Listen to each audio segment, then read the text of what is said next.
नमस्कार। The wire में आपका स्वागत है। मैं हूं शरद प्रधान और लखनऊ सेंट्रल में आज हम बात करेंगे कि क्या भारतीय जनता पार्टी बिल्किस बानो के मामले में कुछ बैकफुट पे हो गई है या कोई और वजह है। क्योंकि इस बात का आभास इससे होता है कि आज एक हिंदुस्तान के बहुत बड़े अखबार इंडियन एक्सप्रेस में उसके एडिटोरियल पेज पे एक आर्टिकल छपा है। ये देखिए, ये है वो आर्टिकल और इसको लिखा गया है शाजिया इल्मी द्वारा, जो कि बीजेपी की स्पोक्सपर्सन है, राष्ट्रीय प्रवक्ता हैं। और अलावा इसके खैर उन्होंने अपने आप को विमेन्स एक्टिविस्ट भी बताया है।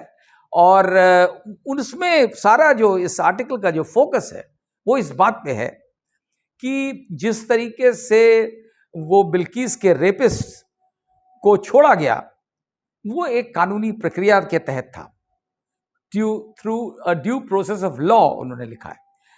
और साथ ही साथ उन्होंने इस बात पर जोर दिया है कि जिस तरीके से उन 11 लोगों को जो बिल्किस के गैंग रेप में शामिल थे, उनको जिस तरीके से गुजरात में जेल से छूटने के बाद महामंडित किया गया, उनका माल्यार्पण, उनका टीका लगाया गया, उनको हीरो की तरीके से स्वागत किया गया, उसमें बीजेपी का कोई रोल नहीं है।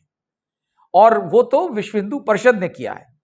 और उसमें यह भी आर्गुमेंट दिया है कि आप तो सब जानते हैं, सबको मालूम है कि विश्व हिंदू परिषद का गुजरात की भाजपा से कभी कोई अच्छे संबंध नहीं रहे। क्योंकि ये कहा जाता है कि प्रवीण तोगाड़िया, जो एक जमाने में बहुत ही जबरदस्त विश्व हिंदू परिषद के इंटरनेशनल प्रेसिडेंट कहे जाते थे और बड़े एग्रेसिव किस्म के नेता थे, हिंदुत्व को एक अलग हाइट्स पे ले गए थे, उनसे नरेंद्र मोदी के संबंध बिगड़ गए थे। तो उसका जिक्र करते हुए कि क्योंकि वीएचपी के उनसे संबंध नहीं, तो इसमें मोदी जी की क्या गलती है।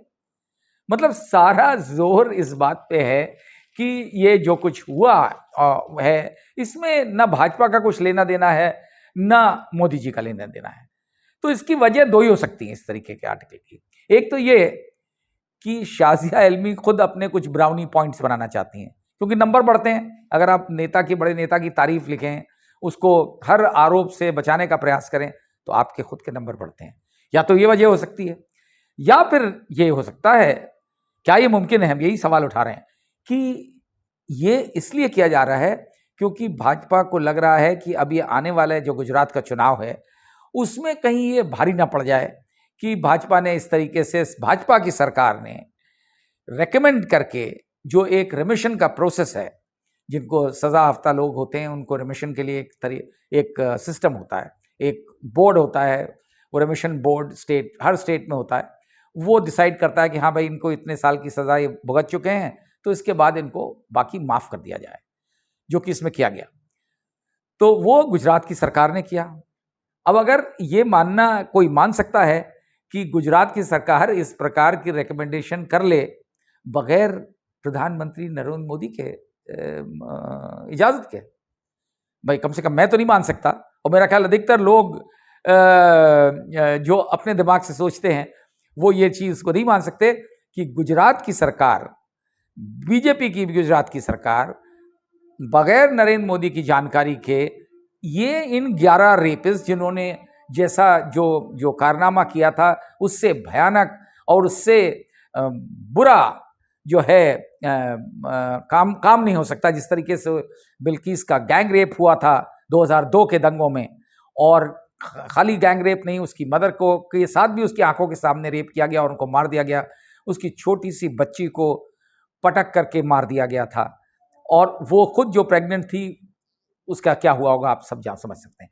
तो ऐसे केस में इस तरीके के दरिंदों को, दरिंदा इज द राइट वर्ड इनके लिए, उनको रिमिशन दे दिया जाए। उनकी बाकी की, ठीक है वो 14 साल जेल में रह चुके थे, उसके बाकी की सजा उनकी माफ कर दी जाए। ये गुजरात सरकार ने किया और माना यह जाता है कि ये इसीलिए किया, बताने के लिए कि देखिए अब वो हमारे हिंदू भाई हैं और जो विक्टिम थी वो एक मुस्लिम थी, तो क्या फर्क पड़ता है। तो ये मैसेज, क्योंकि इतना ज्यादा कम्युनल डिवाइड हो चुका है हमारे देश में और खासतौर से कुछ प्रदेशों में जिसमें गुजरात बहुत आगे है, तो वहां पे इस तरीके का मैसेज जो है उससे ये सोच करके कि उस तरीके से शायद और फायदा मिल जाए। देखिए, गुजरात में जिस तरह चुनाव होने वाले हैं, तो ये मान के एक बात आपको कॉन्ट्रडिक्टरी लग रही हो कि अगर उन्होंने इस उद्देश्य से छोड़ा था, तो आज की डेट में फिर ये बैकफुट पे क्यों जा रहे हैं? ये अच्छा सवाल है, ये सवाल उठाने वाला है। लेकिन शायद उसके पीछे ये कि उस टाइम पे ये सोचा गया था, लेकिन जो उसके बाद जो इस तरीके के डेवलपमेंट्स हुए हैं, और तो माहौल जो बिगड़ा है, और खास तौर से इंटरनेशनली इसको बड़ी बुरी तरीके से देखा गया है। आपने देखा होगा कुछ समय पहले जब नूपुर शर्मा ने प्रॉफिट मोहम्मद के बारे में कुछ उल्टा सीधा कह दिया था, उनको लेकर के तमाम तरीके की कंट्रोवर्सीज हुई, बड़ी आवाज़ें उठी, उसमें भी इंटरनेशनली बड़ा कंडेमनेशन हुआ था। और क्योंकि जिस तरह उसके उसी शायद प्रेशर में उन्होंने फिर उसको राष्ट्रीय प्रवक्ता से हटाया, और बाद में केस वेस रजिस्टर हुआ, ये सब हो रहा है। बहरहाल, तो ये वजह पॉसिबल है कि अब लग रहा हो कि शायद इसकी वजह से कहीं या तो इंटरनेशनल प्रेशर, या फिर उन्हें लगने लगा कि शायद जो है, क्योंकि हिंदुत्व को कितनी बार भुनाएंगे आप, तो इस बार कहीं ऐसा ना हो कि ये भारी पड़ जाए। तो अब ये कवायद शुरू हो गई इस बात की कि उससे भाजपा अपने आप को डिस्टेंस कर ले, अलग कर ले। यही वजह हो सकती है शाजिया इल्मी के लिखने की, ये इंपॉर्टेंट वजह हो सकती है। और ये मानते हुए कि इस पर्पस से किया गया है क्योंकि आज की डेट में गुजरात में जिस तरीके से, अभी तक तो ये था कि भाई कांग्रेस को तो उन्होंने पछाड़ दिया है बड़ी बुरी तरीके से, और कांग्रेस जिस तरीके से चल रही है सबको मालूम है कि कांग्रेस की अब वो वापस लगी हुई है किसी तरह स्क्रैच से बिल्ड करने में, वरना कांग्रेस की जो दुर्दशा है वो किसी से छुपी नहीं है। तो ये मानते हुए कि कांग्रेस का तो कोई रोल ज्यादा तगड़ा वो नहीं है, जहां तक बीजेपी की जो शक्ति का सवाल है, नंबर्स का सवाल है गुजरात में।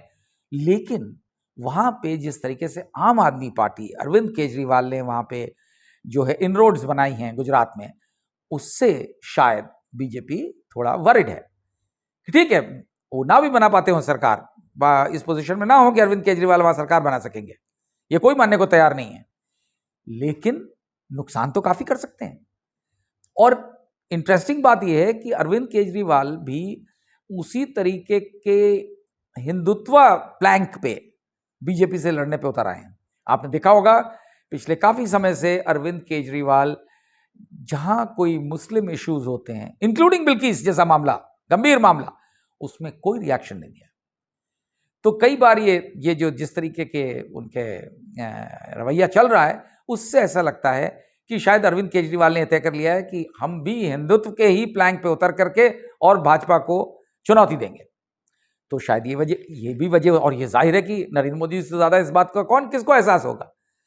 तो इस वजह से ये यहां प्ले अप करना कि नहीं भाई हमारा कुछ लेना देना नहीं है, और नरेंद्र मोदी जी का तो बिल्कुल ही नहीं है लेना देना, कोई मतलब ही नहीं है कि अगर उन लोगों को महामंडित किया जाए। देखिए, जहां तक रमेशन का सवाल है, वहां तो आप कानूनी अमली जामा पहना चुके हैं कि भाई इसलिए मिल गया।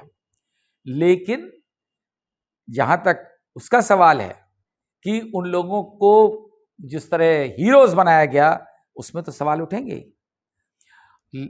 अब जो है, जितना समय बचा है, इसी साल होने हैं गुजरात में चुनाव, उसमें बिल्किस का मामला कितना इंपैक्ट डाल सकता है और किस पार्टी पे कितना असर होगा, ये तो वक्त बताएगा। कि लेकिन ये तय है कि आज की डेट में जिस तरीके से ये आर्टिकल में जो आर्गुमेंट्स दिए गए हैं, उससे कहीं ना कहीं घबराहट है। और आपको सुन के ताज्जुब भी होगा, क्योंकि देखिए ये इस उद्देश्य से शुरू में इसको इन्होंने बाकायदा कंडेम किया है इस बात को कि जो इसके साथ हुआ, बिल्किस के साथ। ओपनिंग लाइन में शाजिया इल्मी ये लिख रही हैं, जिससे ऐसा लगे कि नहीं साहब वो वाकई में उनको बड़ी सहानुभूति है। लेकिन उसके बाद हर पैरे में किसी न किसी तरीके से वो इस बात को बताना चाह रही हैं, एक तरीके का जस्टिफिकेशन दे रही हैं घुमा फिरा के, कि देखिए ये कोई पहली बार नहीं हुआ है, इस तरह के हीनियस क्राइम्स बहुत हुए हैं, और ये भी पहली बार नहीं हुआ है कि इस तरीके के दरिंदों को पहले भी छोड़ा गया है। उन्होंने कई उदाहरण कोट दिए हैं इसमें अपने आर्टिकल में। ये क्या दर्शाता है? ये यही तो बताता है कि आप जस्टिफाई करने की कोशिश करेंगे, भाई ठीक है बिल्किस बानो हो गया, कोई बात नहीं है, वहां बड़ा गलत हुआ, लेकिन देखिए ऐसे पहले भी हुआ है, और ये पहली बार नहीं है कि ऐसे दरिंदों को छोड़ा गया है। उन्होंने यहां तक कोट किया है एक सुप्रीम कोर्ट के ऑर्डर को, जिसमें एक रेपिस्ट था 4 साल की लड़की का, और उसका नाम था मोहम्मद फिरोज। इसलिए बड़ा उसको काफी जोर से उन्होंने एम्फेसाइज करके लिखा है कि साहब उसको भी सुप्रीम कोर्ट ने छोड़ दिया था या सजा उसकी कम कर दी थी। तो उसमें सरकार का तो इन्वॉल्वमेंट नहीं था, उसका उदाहरण देना ही गलत है। आप इस तरह के, फिर जैसा कि सबको मालूम है कि सुप्रीम कोर्ट के जो गाइडलाइंस हैं उसमें सेंट्रल गवर्नमेंट की कॉन्करेंस होनी चाहिए ऐसे मामले में, और बड़ा स्पष्ट है सेंट्रल गवर्नमेंट की जो गाइडलाइंस हैं उनमें ये बात क्लियर कट है कि रेप के मामलों में और ऐसे मामले जो सीबीआई द्वारा इन्वेस्टिगेट किए जा रहे हों उनमें इस तरीके का रेमिशन नहीं देना चाहिए। ये तो खैर अलग इशू है, बहुत सी बातें इस तरीके की हैं। उस केस का रेमिशन का पावर्स थी महाराष्ट्र गवर्नमेंट को, क्योंकि केस चला था बॉम्बे हाई कोर्ट में, और ये लिखा हुआ है रूल्स में कि जिस कोर्ट से सजा दी गई हो उसी स्टेट की सरकार को अधिकार है इन सजा माफ करने का। बहरहाल, क्योंकि ये सारा डिजाइन दिखता है और ये मान के चलना जो ये शाजिया इल्मी का प्रयास है कहने का कि वीएचपी और भारतीय जनता पार्टी और जो अन्य इनके फ्रंटल ऑर्गेनाइजेशंस हैं संघ परिवार के, वो सब अलग अलग हैं। ये कोई नादान व्यक्ति हो वही मान सकता है। सबको मालूम है कि ये सारा इसी संघ परिवार का हिस्सा है, और जो कुछ किया जाता है वो as a part of design किया जाता है और ये सोच के किया जाता है कि संघ परिवार का क्या पर्पस हल हो सकता है।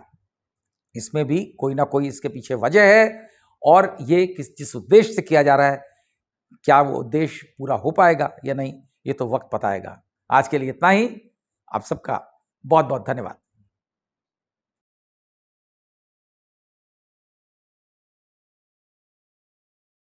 द वायर के और वीडियोस देखने के लिए सब्सक्राइब करें और बेल आइकन पर क्लिक करें।